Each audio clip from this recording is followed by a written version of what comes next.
Assalamualaikum warahmatullahi wabarakatuh. Kembali lagi bersama kami, Lain Dunia. Di video kali ini, saya akan menceritakan sebuah kisah misteri tentang berhaji dengan uang pesugihan.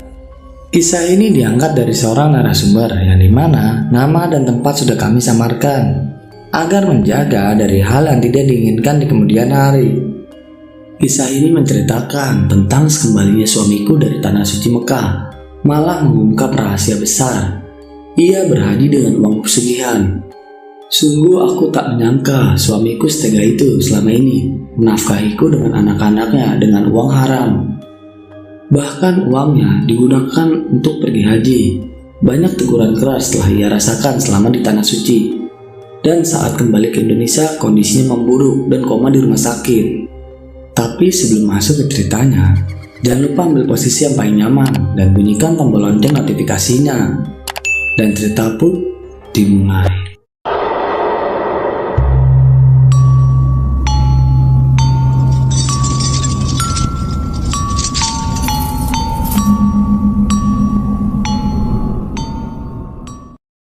Ponselku tiba-tiba berbunyi. Ada sebuah panggilan telepon dari Wawan anakku. Lalu bergegas kuangkat teleponnya. Assalamualaikum Bu. Suara Wawan terdengar panik. Waalaikumsalam balasku. Ada apa Wan, sambungku. Bapak Bu, Bapak. Kenapa Bapak Wan? Bapak gak bangun-bangun Bu, balasnya. Gak bangun gimana Wan? Aku pun jadi ikutan panik.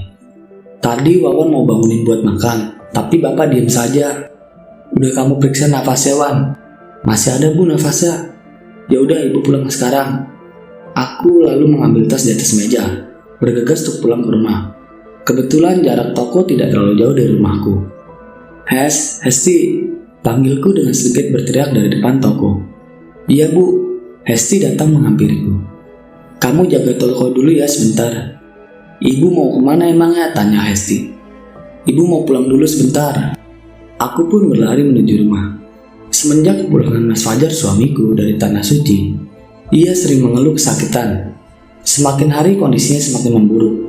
Beberapa kali kusarankan untuk pergi ke rumah sakit, tapi ia menolaknya. Entah kali ini aku harus bagaimana. Kubuka pintu rumah, lalu menuju kamar. Terlihat Wawan yang sedang duduk di samping tubuh Mas Fajar. Gimana Wan, tanyaku.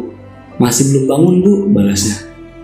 Aku mendekati tempat tidur, lalu duduk di samping Mas Fajar. Mas bangun.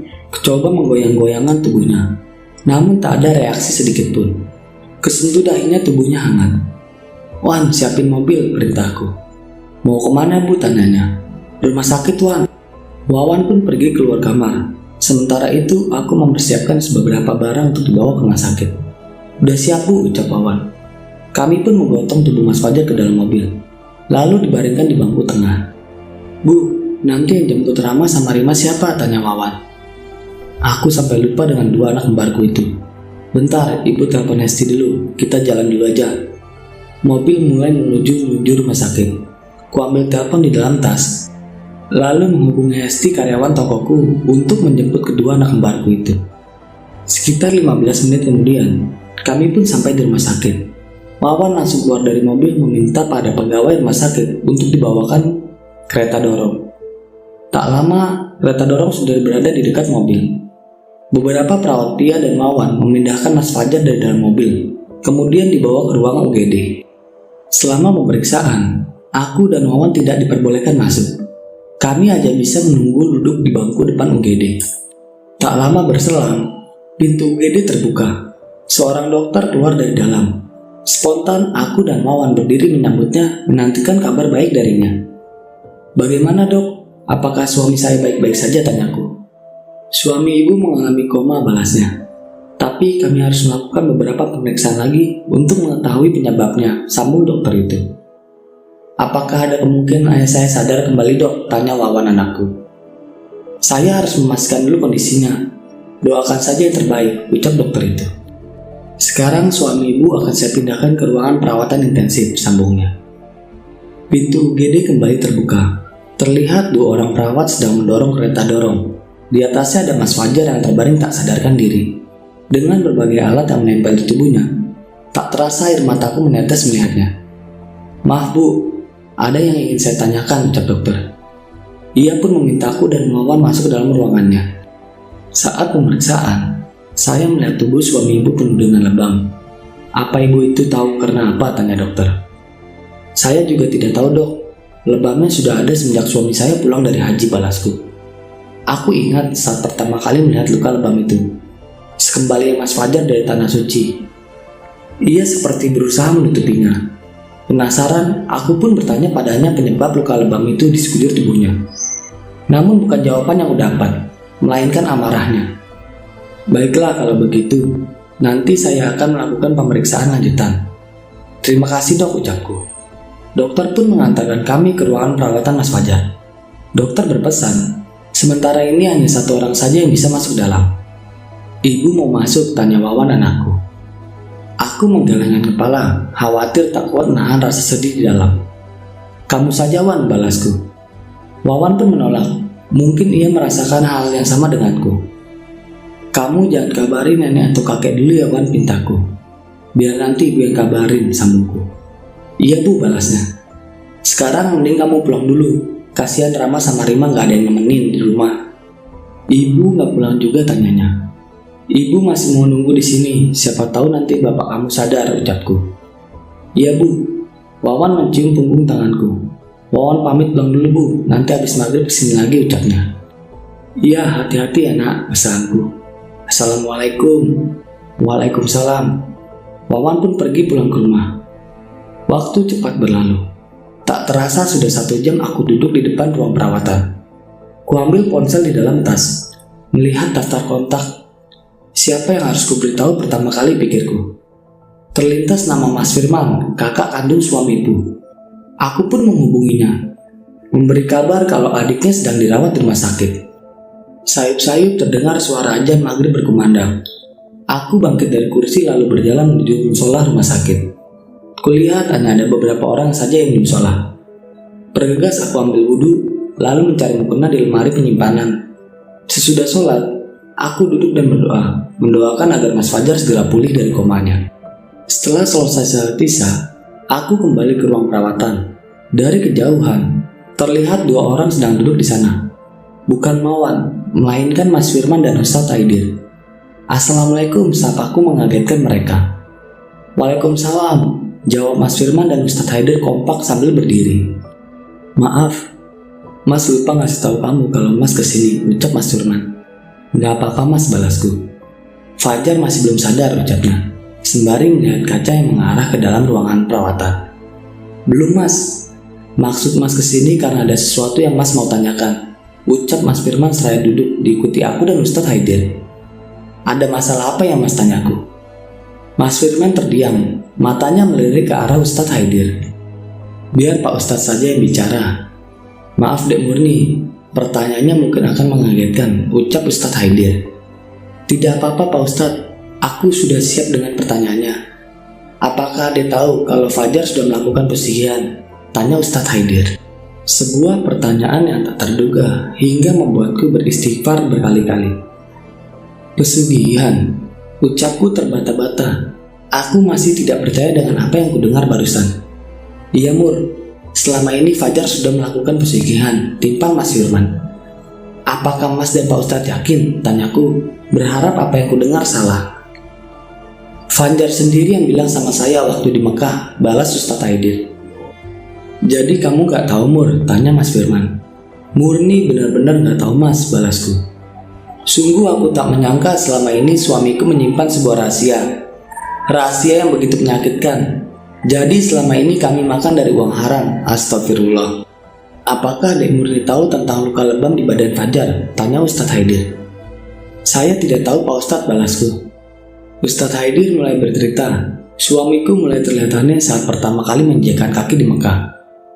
Fajar bilang kepalanya berat, ucap Ustadz Haidir. Padahal selama di pesawat dan perjalanan ke Mekah, dia baik-baik saja, sambungnya. Sampai tibalah Fajar di hotel. Ia terus mengeluhkan kepalanya pusing, ditambah penglihatannya mulai kabur. Ustadz Haidir selaku pemimpin jamaah memintanya untuk beristirahat di kamar. Saat malam tiba, kondisi Mas Fajar belum juga membaik. Badannya menggigil disertai demam tinggi. Ustadz Haidir bergegas membawanya ke rumah sakit. Diagnosis awalnya, Mas Fajar kena meningitis, ucap Ustadz Haidir. Tapi setelah dilakukan beberapa pemeriksaan, dokter bilang tidak ada indikasi ke arah sana, sambungnya. Jadi Mas Fajar sakit apa Pak Ustadz, tanyaku. Apa Fajar tidak menghubungi kamu waktu itu? Ustadz Haidir malah balik bertanya. Mas Fajar sempat sekali menghubungi saya. Dia bilang cuma sakit biasa. Mungkin karena kelelahan atau perbedaan cuaca, jelasku. Sebenarnya saya juga tidak tahu itu penyakit apa. Bahkan sampai dia dibawa pulang pun, dokter masih belum mengetahui penyakitnya dengan jelas. Ustadz Haidir hanya menemani Mas Fajar semalam di rumah sakit. Selebihnya ia harus memimpin jemaah untuk persiapan proses haji. Sehingga ia hanya mendapatkan kabar via telepon. Salah satu petugas asal Indonesia yang menjaga di sana bilang kalau Fajar sering berteriak-teriak sendiri. Setiap malam Mas Fajar selalu berteriak kesakitan. Ia sempat bilang tubuhnya seperti terbakar, panas sekali. Namun pihak rumah sakit tidak tahu penyebabnya hingga akhirnya ia harus diberi obat penenang. Di sela-sela kesibukan Ustadz Haidir memimpin jamaah, ia menyempatkan diri untuk datang sebentar ke rumah sakit, melihat bagaimana kondisi Mas Fajar yang sebenarnya. Demi Allah, saya kaget waktu lihat badannya udah banyak lebam. Apa Mas Fajar cerita dari mana asal lebamnya Pak Ustadz? Iya, dia cerita, balas Ustadz Haidir. Dia bilang setiap hari badannya dicambuk oleh orang berbadan tinggi besar dan berkulit hitam legam, sambungnya. Aku tak mengerti maksud ucapan Pak Ustadz, orang berkulit hitam legam. Siapa orangnya, tanyaku penasaran. Bukan orang, sepertinya lebih ke bangsa jin. Bangsa jin? Bagaimana bisa Pak Ustadz? Beberapa kali sosok tinggi besar itu datang ke mimpi Mas Fajar sambil membawa cambuk berduri. Sosok itu sepertinya marah, terus berteriak sambil mengayunkan cambuknya ke tubuh Mas Fajar. Setiap kali ayunan cambukannya mengenai tubuh Fajar, rasa sakitnya dirasakan sampai ke dunia nyata, bahkan sampai menimbulkan luka lebam di sekujur tubuhnya. Jelas Ustadz Haidir. Pak Ustadz, tolong saya, sakit, lanjutnya menirukan ucapan Mas Fajar. Itu kata-kata yang sering terlontar dari mulutnya, lanjutnya lagi. Sampai akhirnya, di satu titik Mas Fajar sudah tidak kuat lagi menerima siksaan dari sosok itu. Kemudian mengaku kalau uang yang digunakan untuk berhaji adalah uang haram, hasil pesugihan. Ustadz Haidir memberi saran kepada Mas Fajar untuk melakukan taubatan nasuha, agar Allah mengampuni dosanya dan siksaan itu segera berakhir. Alhamdulillah, setelah melakukan taubatan nasuha, tak lama kemudian kondisinya membaik. Mas Fajar pun diperbolehkan pulang ke hotel. Tapi ucap Ustadz Haidir, banyak ujian yang harus dihadapi selama proses hajinya, sambungnya. Ujian apa Pak Ustadz? Saat wukuf di Padang Arafah, Mas Fajar merasakan panas yang luar biasa. Saking panasnya, berkali-kali ia menyiramkan air ke kepalanya. Padahal saat itu, suhu udara di sana tidak terlalu panas. Saya meminta dia untuk terus berzikir dan memohon ampunan kepada Allah, agar rasa panasnya itu hilang. Anehnya, setiap kali Mas Fajar menghentikan zikirnya, rasa panas itu kembali muncul, sehingga ia harus terus berzikir sampai meninggalkan Padang Arafah. Selanjutnya, rombongan bergerak ke arah Musdalifah untuk bermalam di sana. Malam itu di Musdalifah dingin sekali, tapi hanya Mas Fajar saja yang mengeluh kegerahan. Ia membuat beberapa jamaah lain heran, ucap Ustadz Haidir. Entah jam berapa Fajar datang menghampiri saya. Dia bilang melihat wanita diseret. Jujur, saya kaget mendengarnya. Lalu memintanya untuk menunjukkan di mana dia melihat kejadian itu, sambungnya. Jawabannya waktu itu dia bilang melihat di dalam mimpi, sambungnya lagi. Mas Fajar sempat tertidur, lalu bermimpi melihat wanita tanpa busana diseret oleh dua orang berperawakan besar. Rambutnya ditarik saking kencangnya. Beberapa kali tarikannya terlepas, diikuti kulit kepalanya yang terkelupas. Darahnya berceceran membasahi pasir yang berwarna coklat. Wanita itu meronta-ronta dan terus menjerit kesakitan. Ia juga meminta ampun. Namun dua orang berperawakan besar itu tak mengindahkannya. Apa Mas Fajar mengenal wanita itu, tanyaku. Berharap itu bukan aku. Dia tidak mengenal wanita itu. Setelah mendapatkan mimpi menyeramkan itu, Mas Fajar tidak berani tidur. Ia memilih berzikir di samping Ustadz Haider sampai waktu subuh. Setelah sholat subuh dan mengumpulkan kerikil untuk lempar jumroh, rombongan jamaah pun meninggalkan Musdalifah menuju Mina. Ujian yang dihadapi Fajar tidak sampai di sana saja, Dek Murni, ucap Ustadz Haider. Saat melempar jumroh, dia nyaris kehilangan nyawanya, sambungnya. Kehilangan nyawa. Lagi-lagi aku dibuat terkejut dengan ucapan Ustadz Haider. Iya, jika telat beberapa menit, mungkin dia tidak akan kembali lagi ke Indonesia. Hatiku terasa sakit. Bagaimana mungkin Mas Fajar tidak menceritakan kejadian itu padaku? Apalagi ini menyangkut nyawanya. Tiba di Mina, rombongan langsung melaksanakan lempar jumroh. Di saat itulah Mas Fajar hampir meninggal dunia. Tadinya saya pikir dia ada di samping saya. Ternyata tidak, ucap Ustadz Haider. Ia sebelumnya berpesan agar Mas Fajar tidak terlalu jauh dari dirinya, khawatir terjadi sesuatu. Benar saja, baru beberapa menit fokus melihat ke depan, Mas Fajar sudah tidak ada di samping Ustadz Haider. Ia menghilang di antara lautan manusia yang saling berdesakan. Setelah selesai melempar jumroh, saya mencari keberadaan Mas Fajar, tapi tidak ketemu juga. Sampai sayup-sayup, terdengar teriakan minta tolong. Bergegas Ustadz Haider mendekati sumber suara itu. Ia harus melawan arus jamaah yang ingin melempar jumroh. Dengan susah payah, akhirnya ia sudah dekat dengan sumber suara itu.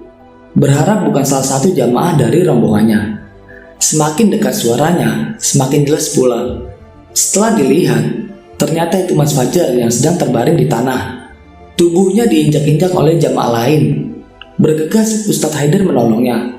Sulit sekali menolong orang terjatuh di tengah kerumunan orang.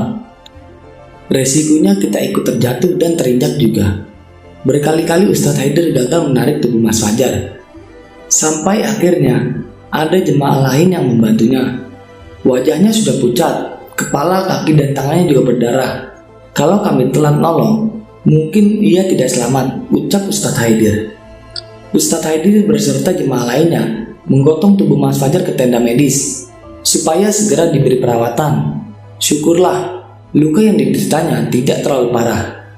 Seharusnya dengan luka seperti itu, Mas Fajar tidak boleh diperbolehkan pergi kemana-mana.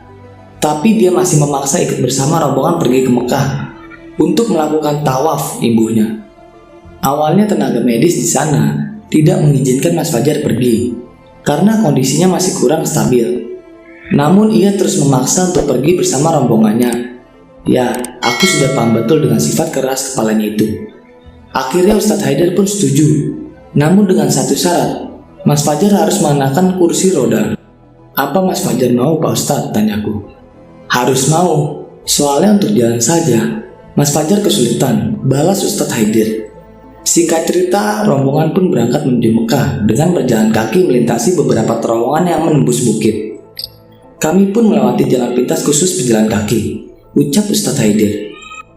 Sekitar kurang lebih 1,5 jam, rombongan tiba di ujung terowongan terakhir. Dari sana kita langsung berhadapan dengan pintu Babus Salam di Masjidil Haram.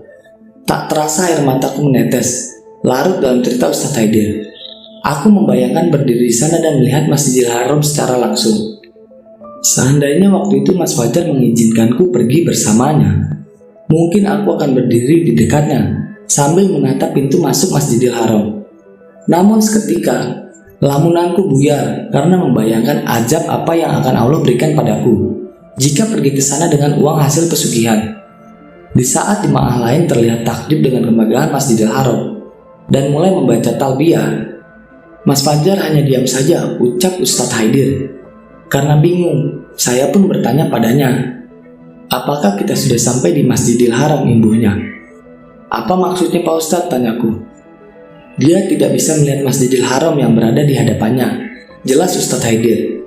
Astagfirullah, spontan aku pun beristighfar. Bahkan bukan cuma Masjidil Haram saja, Mas Fajar benar-benar tidak bisa melihat apapun. Dia bilang pandangannya gelap. Ustadz Haidir sempat khawatir kalau kebutaan Mas Fajar akibat benturan di kepala saat terjatuh di Mina. Ia pun berinisiatif untuk membawa Mas Fajar ke ambulan terdekat. Namun Mas Fajar menolak untuk tinggal di sana. Ia bersikukuh untuk melanjutkan prosesi ibadah haji, walaupun tidak bisa melihat apapun. Dulu saya sering mendengar cerita-cerita seperti ini dari pemimpin jamaah kloter lain. Tapi baru kali ini saya benar-benar mengalaminya sendiri. Apalagi yang mengalami cobaan itu orang yang sudah dekat dengan saya. Rasanya sedih sekali melihat kondisi Mas Fajar seperti itu. Aku juga tidak bisa membayangkan jika berada di posisi Mas Fajar. Ustadz Haidir kembali membawa Mas Fajar ke rombongan. Namun tiba-tiba ia kembali mengeluhkan sesuatu. Dia bilang kenapa berisik sekali. Banyak orang berteriak-teriak, ucap Ustadz Haidir. Berteriak-teriak bagaimana Pak Ustadz? Berteriak-teriak seperti membentak Mas Fajar, tapi dengan menggunakan bahasa Arab. Ustadz Haidir kembali dibuat kebingungan. Tidak ada siapapun yang berteriak-teriak di dekat Mas Fajar. Apalagi sejak tadi, Ustadz Haidir berada di dekatnya. Sementara itu, jemaah lain dari tadi hanya berdiri sambil membaca talbiyah. Tepat di depan pintu Babu Salam, Mas Fajar menangis. Dia bilang menyesal atas perbuatannya selama ini, ucap Ustadz Haidir. Saya pun memintanya untuk memohon maaf dengan sungguh-sungguh kepada Allah. Semoga saja semua dosanya bisa diampuni, lanjutnya. Namun semua penyesalan Mas Fajar itu tidak membuat penglihatannya kembali. Sepertinya Allah tidak mengizinkan untuk melihat Ka'bah secara langsung. Setelah tawaf, kami langsung melakukan sa'i. Awalnya tidak ada keanehan dengan Mas Fajar. Sampai tibalah kami di Bukit Marwah. Dia seperti merasa kelelahan. Keringat terus mengecut di keningnya, ucap Ustadz Haidir. Saat saya tanya kenapa, dia menjawab habis berlari jauh sekali.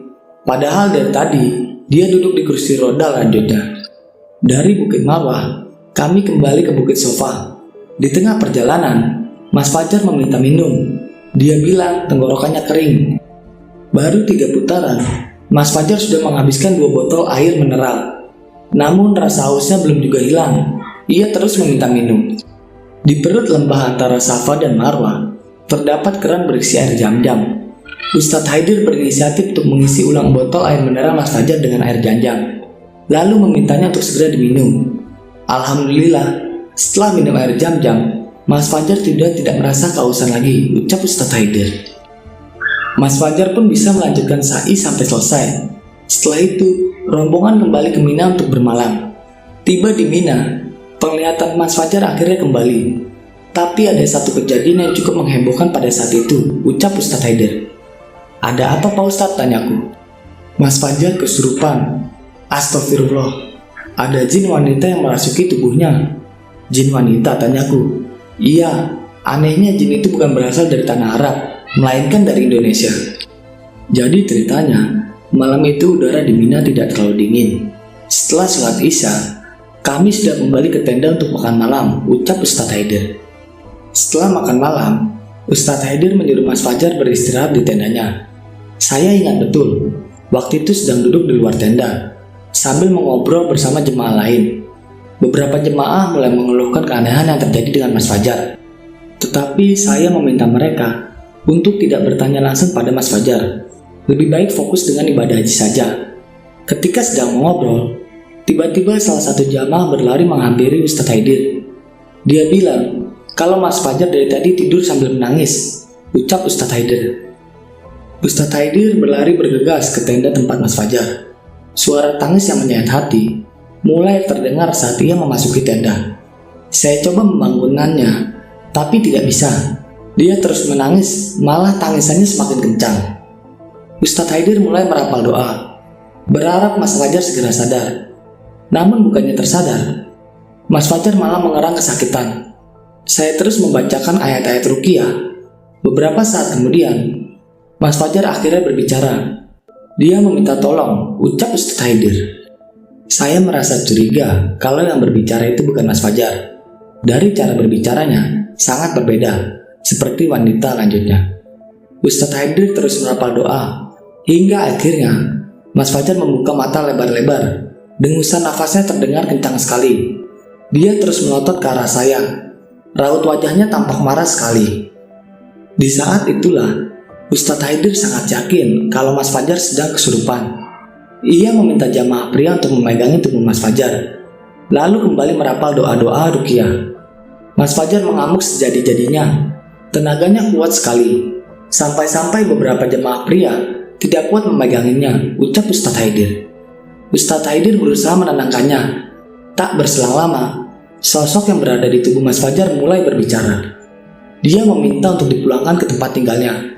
Di mana tempat tinggalnya Pak Ustadz, tanyaku. Di Indonesia, lebih tepatnya di sebuah gunung di Jawa Barat. Gunung apa Pak Ustadz, tanyaku. Gunung Cermai. Bagaimana dia bisa ikut ke sana Pak Ustadz? Saya juga tidak tahu. Yang jelas dia meminta untuk segera pulang ke Indonesia.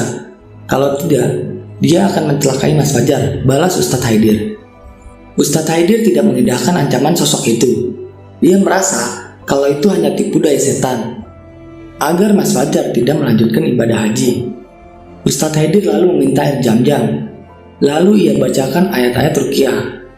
Air itu kemudian diusapkan ke wajah Mas Fajar.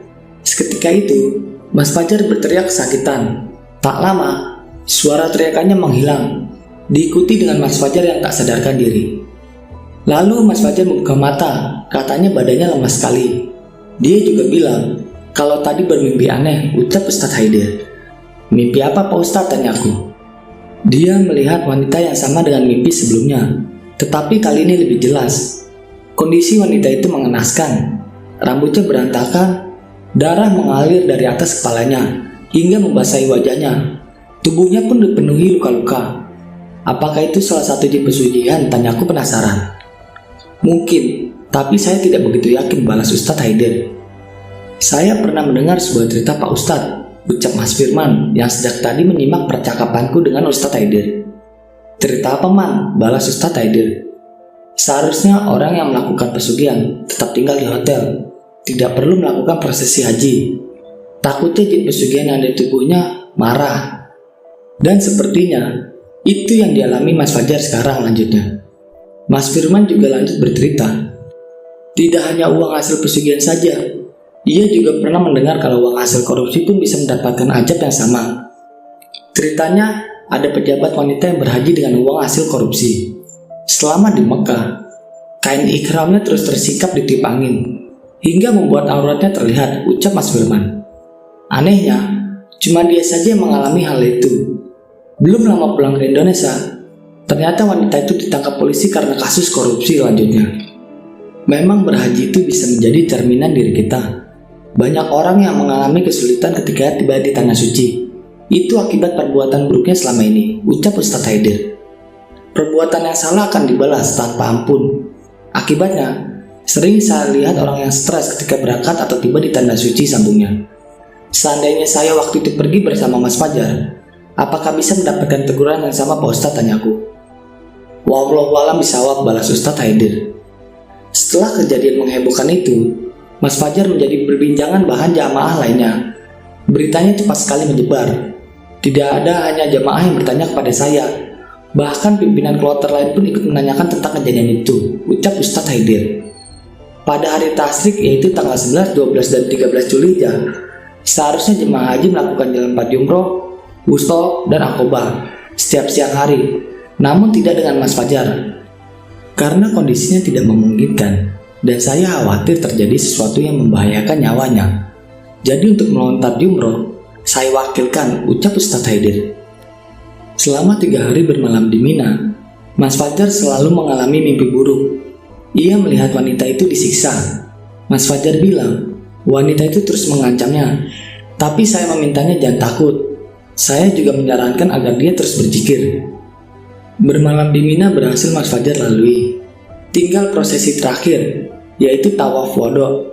Biasanya disebut dengan perpisahan. Para jemaah melakukannya ketika akan meninggalkan Mekah.